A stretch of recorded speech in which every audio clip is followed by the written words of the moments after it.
What's up, everyone? I'm Scott. And I'm Jason. And you are listening to Liquid Carnage. I see you have made it back safely from Mexico because, judging by your picture, you are not sitting on that beach anymore. No. And, just a side note. I know we didn't even need to talk. It's not even part of our pre-production notes. But if anyone out there who wants to go to Mexico and wants to do something a little different than just Cabo or Puerto Vallarta, we found a town called Sayulita. It's about 20 miles north of Puerto Vallarta, but it's right on the beach, and it is a more rural part of Mexico. We went to a lot of places where they didn't speak very good English at all, but made fantastic street tacos. Every day I could have eaten street tacos. That's how good these street tacos I don't know why you didn't. I did most of the days. Because when I go to New Orleans, I make sure I have a po' boy every day. Okay. If I'm in Mexico, I think you have to have a street taco every day. And they're right on the coast, so they capture taco. the shrimp, the fish, the marlin. One of the places had smoked marlin as the meat. Oh my! Whoa! Unbelievable, dude! Unbelievable. So I'm assuming I'm like the good mesquite wood or the. I don't know. I don't know what. Let's just say there were a lot of amenities that were, not what we're used to in the United States. Okay. And so it's very possible that they smoked it basically in whatever wood they had available. The lady did not speak English. It was Gabby's Tacos. No. And I asked her, "Are you Gabby?" She goes, "See." Not even yes, that's me. Just see. And then anytime they had to do money or anything, there was another woman who did all the money. All Gabby did was made the fish meat. Good for Gabby. Oh, yeah. Good for Gabby. You know what? I respect the hustle. Yeah. And once again, the Mexican people are hard-working people, man. I mean, it was with humidity, it was between 100 and 105 every day with the humidity. They were walking up and down the beach, some of them draped in those, Mexican blankets that they always sell, those street vendors. Yeah. Imagine carrying 40 of those blankets on you, fully dressed, with nothing but a hat on in 101, 103 degree heat with humidity. And they just walked back and forth, up and down the beach, up and down the entire beach. I was like, holy cow. Man, these people work hard. You got to make that money somehow. They made the money. Well, while you were off vacationing in a foreign land, enjoying yourself, America had a birthday while you were gone. Yes. It's a good day. We have a pending. So we went to our buddy JP's, the old interns. They had their wedding reception / 4th of July party. And first off, it's hard when it's on a Tuesday. Yeah, always hard. Because you work Monday and you turn around and get Tuesday off, and it just messes up the rest of the week. Right, yeah. But, as per tradition, and whenever we've had either a 4th of July or Memorial Day party there, we had a cornhole tournament. And much to our surprise and delight, we did not know over, I'd say, 60% of the people at that party, which is a first for us. In this world, Heather had they had a lot of work friends and a lot of Heather's family there, so we didn't know a lot of people. And they did a blind draw partners for the tournament. And as fate would have it, do you want to guess which two legendary teams got drawn randomly? Oh gosh. Well, I gotta think you and Dean, right? It was myself and Chris Bennett. Oh, Chris Bennett. Yeah, I'm sorry. Mittens, our boy Mittens. Yep. And then our boy Dean and JP got teamed up. And we cruised through most of the teams. Yes. We each hit a little hiccup here and there, but before we were postponed by early fireworks, we have a future date. We have to finish this tournament, but as the finals go, it's Mittens and I versus the intern and Dean. Wow, that's going to be a tough competition, though. Yeah, that might be a long game. It could be a very long game. Well, and the best part is we're the ones going in as undefeated, so we have to lose twice. Oh, wow. Okay, so you guys haven't lost yet.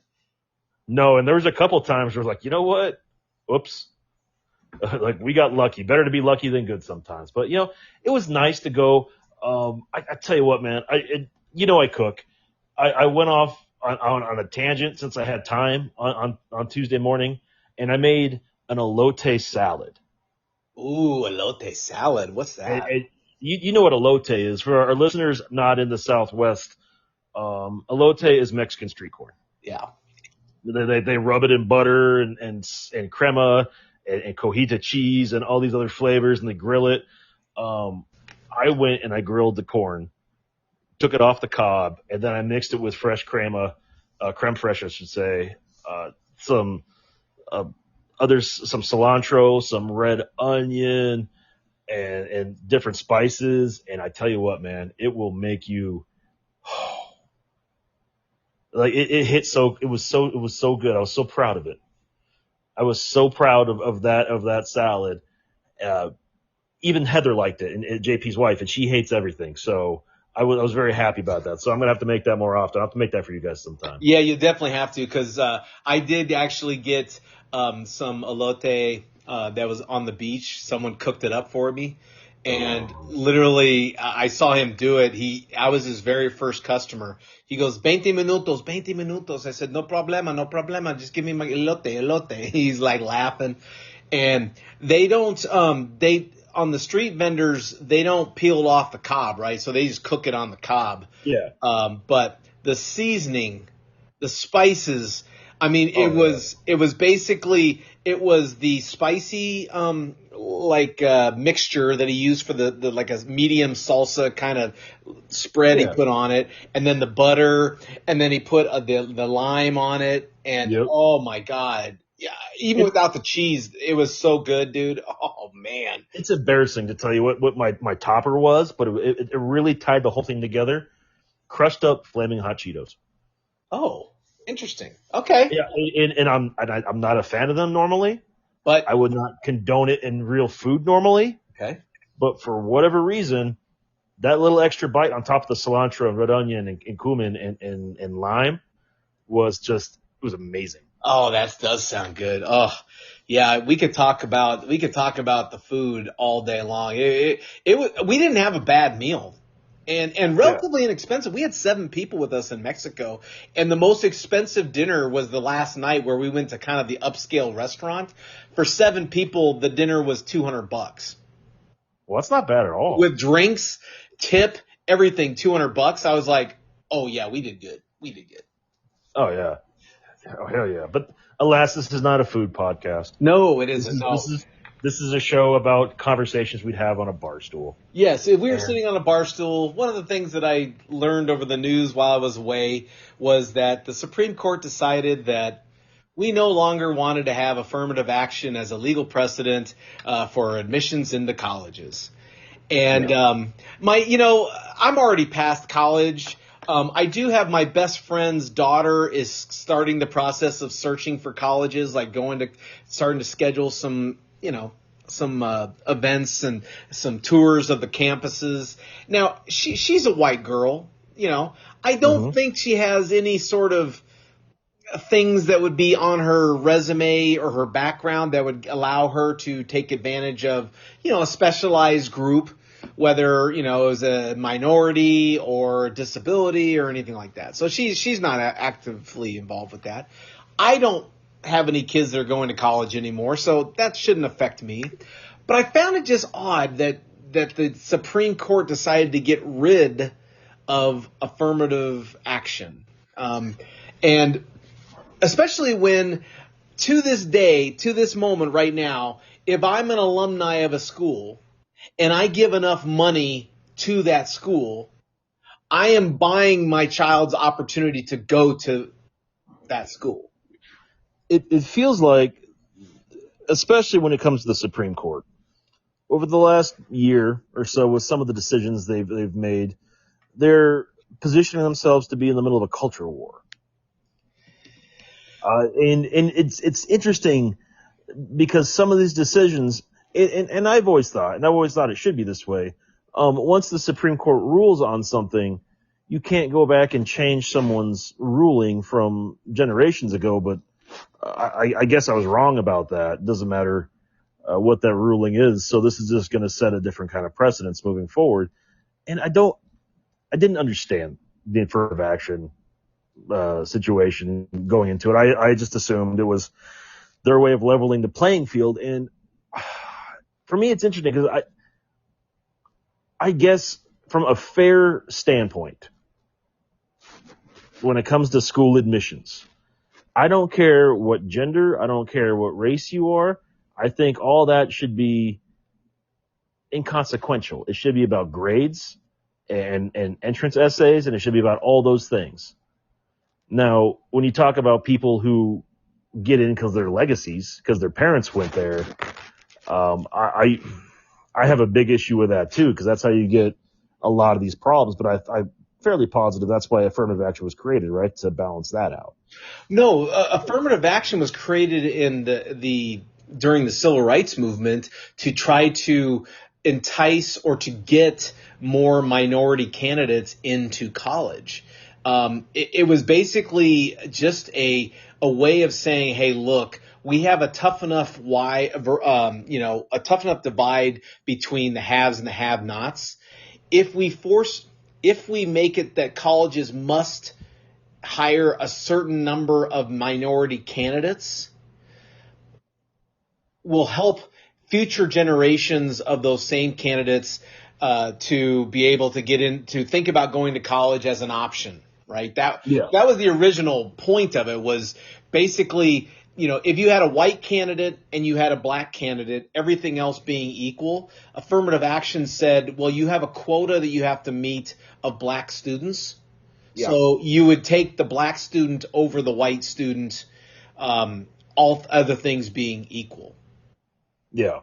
Now, I'm not sure if that's the right policy or not, but back in the 60s, I'm sure that they found that if the admissions process does not, like, it was going the other way, right? Like, you'd see a white student and a black student, everything being equal, let's give it to the white student. Why? Well, because we just want white students. Yeah. Or we don't want to cause a problem with having a black student in a white college, or whatever the reason might be. What I find odd about this decision is that in the same week that the Supreme Court makes the decision to end affirmative action, which helps minority students get a chance to get into a college by meeting certain diversity structures that are at a college, in that same week, they voted down the Alabama voting precincts, saying you need to add at least one more black precinct because you've created these precincts that will not get a black representative in a predominantly black district. So you're doing the same thing. You're saying, look, we're not going to go by just the voter polls. You need to redistrict this map so that you accommodate for the fact that there's a predominantly large black population that is underrepresented right now and will be further underrepresented by the way you've drawn this map. Yeah. So in the same week, they voted to empower a black district to say, you're not representing these people. But then on the other side, you say it's not legal for a college to use affirmative action to bring in students that are minorities, lower income, whatever. Yeah, it's definitely talking out of both sides of your mouth. And I think that's part of the problem. Or that is the problem, to be honest with you. It's where we're at in this country. Like, we're trying to appease everybody. And when I say we're trying to appease everybody, those who have power are trying to appease the people that they have power for. Make sense? I do. And I mean, and the other part that bothered me about the decision is one of the members who used affirmative action to get into law school and into the position that he is currently in was one of the people that voted against the same policy that worked for him. Do you think if this decision would have been made 30, 40 years, 50 years ago when he wouldn't have gotten into law school.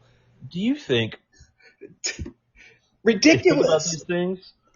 I mean, and this is also a great opportunity to discuss term limits on the Supreme Court.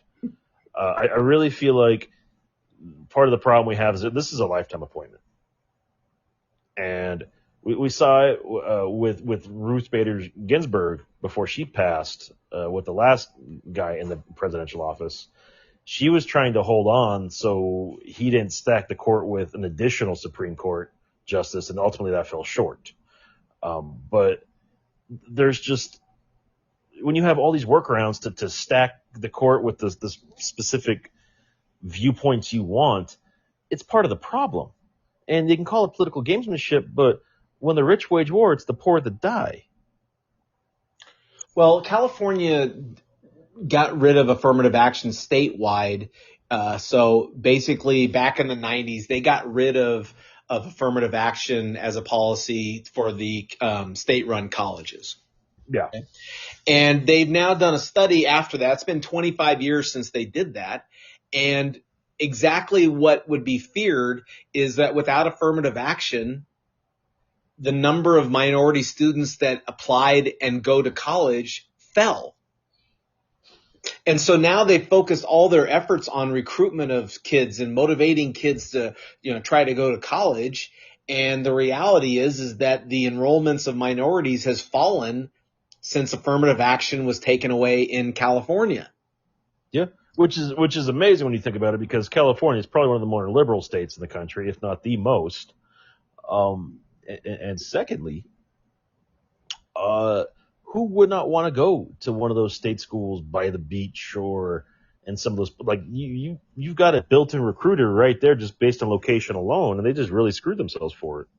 Now, I think I understand the people who would say, let's end affirmative action. Is there could be an argument that says you have a white student, you have a black student, and the black student isn't as good as the white student, but still gets the spot.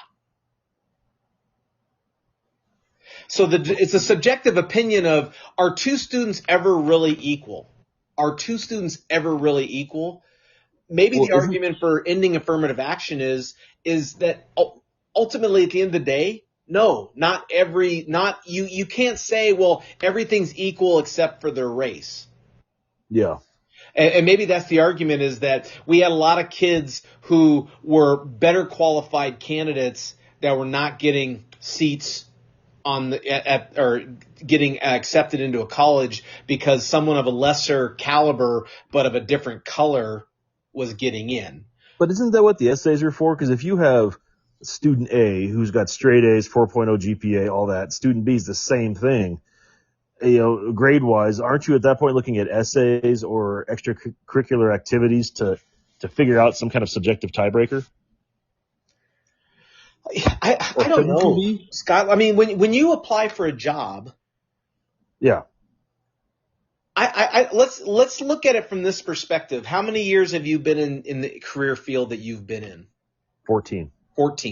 So you say you have two candidates, both have been doing similar work for 14 years. Both of them had the same education degrees. Everything else was the same. It seems hard for me to think that I'm going to look at you, Scott, and look at candidate B and say, well, ultimately they're the same person. Yeah, so there's a subjective opinion about those things that I don't think that comes out, right? It doesn't measure. Well, I think it's situational at that point, because when you're discussing a job versus a school, so a job, it's a nuance. There has to be some subjectivity to it, because does this person fit the culture of the organization? Does this person have the nuance it takes to be good at this role? When you're talking about college, it's, does this person have the financial availability to stay here? Do they have the wherewithal to complete schooling? They're going to school, so, I mean, what's their degree program? Can they maintain going to class versus, not? I think while you can argue they're very similar, I think they're very different ideas, Well, and then so that's one side, the affirmative action. Then you have the other side where Snoop Dogg puts $40 million into USC, and now his son goes to USC. Yeah. Now, I'm not saying that the kid wasn't qualified. Okay, I'm not saying that. Maybe he was qualified. And the other thing I would say is USC is a private school. They can do whatever they want. They're a private school. Harvard is a private school.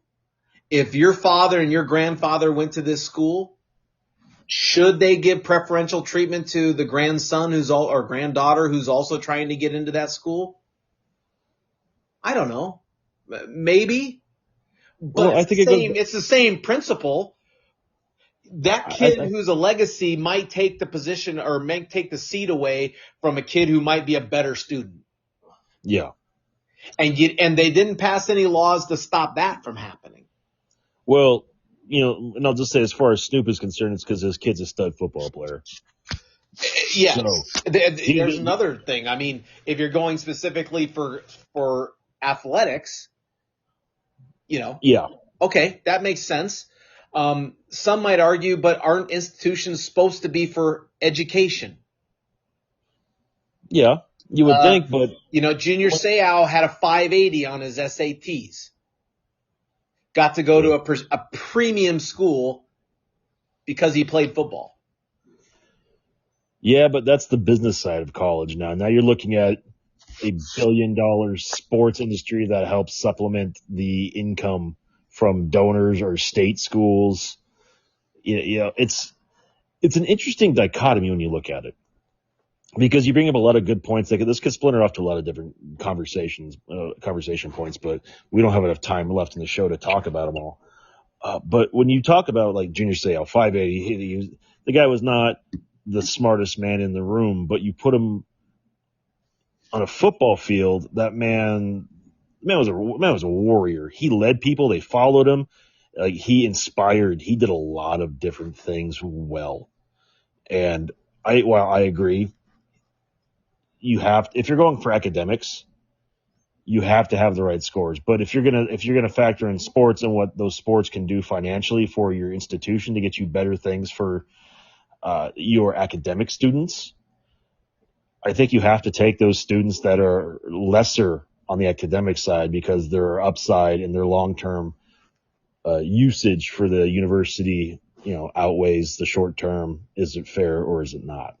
So is there any sort of weight that should be put on admissions that's extraordinary?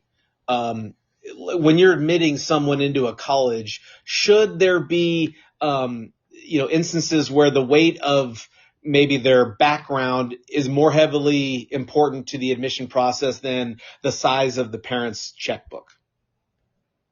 Or the point that, well, your grandfather was a legacy here, so you get an opportunity versus someone who came from a poorer background. Well, I think you're starting to talk about apples and oranges and bananas at that point, because those are three different scenarios that can all argue why they're more important. Yeah, like what do you want? If a university is a business, like you just said, then all parents should be able to donate and get their kids into whatever school they want, right? Oh, yeah. Yeah, listen, I'll go write a check for $40 million to Arizona State right now. I just have to ask them not to cash it for a few weeks. So what's a worse delegitimizer of the quality of an education? That you used affirmative action to bring in students that were from backgrounds that are underrepresented, or that you have universities that are willing to take blank checks to get subpar students. And what's crazy about this is you see something like affirmative action that will take someone that has never had the right chance in their life, and it will make them a superstar in the political world or the business world, and it just gives them that chance they needed, and they're amazing in this world, and it's perfect.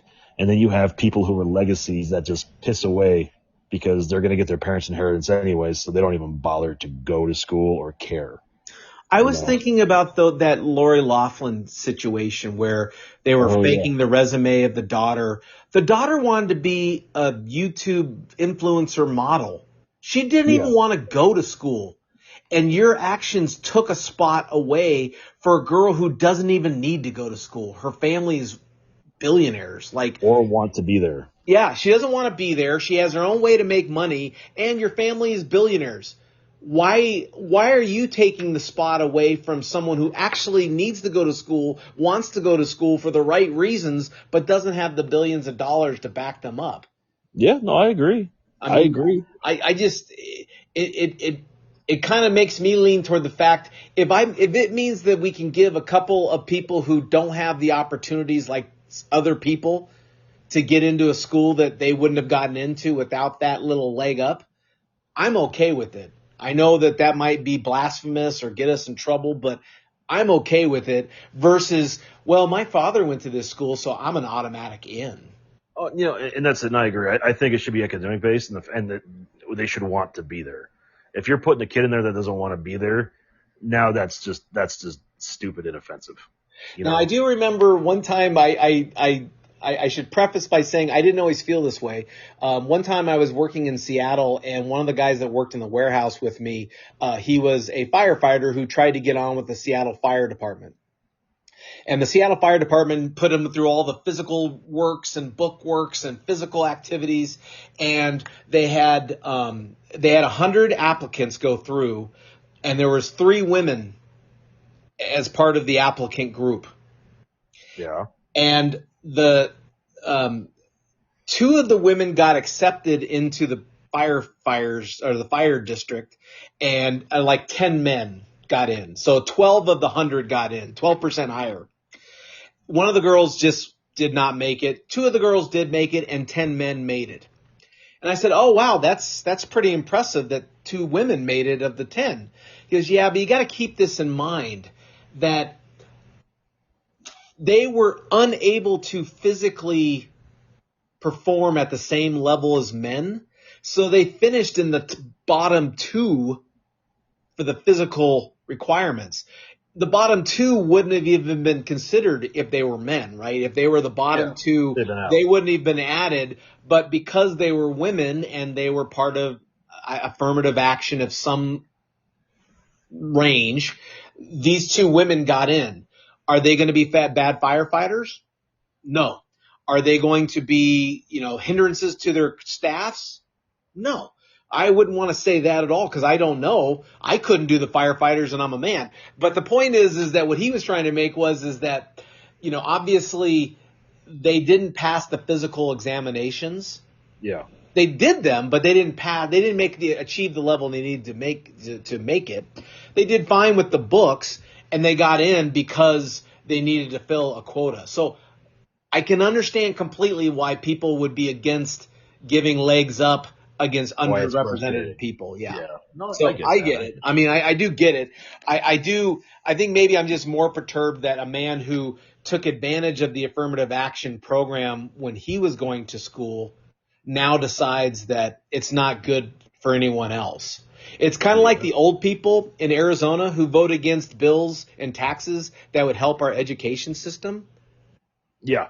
You had no problem taking advantage of that system when you had kids, but now you want to not help people who also have kids because, well, I don't have any kids anymore, so why should I pay for that? Absolutely. That's part of the problem. It says a lot about me, Scotty. I'm sorry. I'm done. That's all right. So as we wrap up today's show, have you ever been in a situation like this? Have you ever been up against somebody and lost for one reason or another that you thought was unfair? Maybe not affirmative action, maybe not legacy style, but you felt like someone else got the leg up on you because of some unfair competitive advantage that gave them that win. We want to hear about it. Hit us up on Facebook, Instagram, or Twitter, all at Liquid Carnage. We are taking the family to go see our EP this coming week, so he's looking for things to do with small children to keep them entertained in the Denver metro area. So if you have ideas, hit him up at liquid_EP on Twitter and the Instagram. And maybe Threads now. I don't know, whatever that Threads thing is. Yeah, Threads. Yeah. I read in the news that Twitter's already shaken. They have, in the first week alone, they've had 100 million signups for Threads. Yeah. 100 million. It's Instagram meets Twitter is all it Yeah, is. that's I still basically can't figure it out. exactly, Yeah. exactly. Yeah. But that's neither here nor there. Well, have a great time. I hope you have a great time with the EP. Tell him hello from me. I will. And I look forward to talking to him soon. Yeah, I imagine we'll still do next week's show up there because we'll be in the same room. Oh, beautiful. Okay, we'll do a fun cast. Nice. I like it. Yeah. Yeah, it'll be a good one. All right. So that being said, Jason, take us home. Hey, thanks for listening, everybody. We always appreciate your listening to us. That was Scott. I am Jason. And as always, if you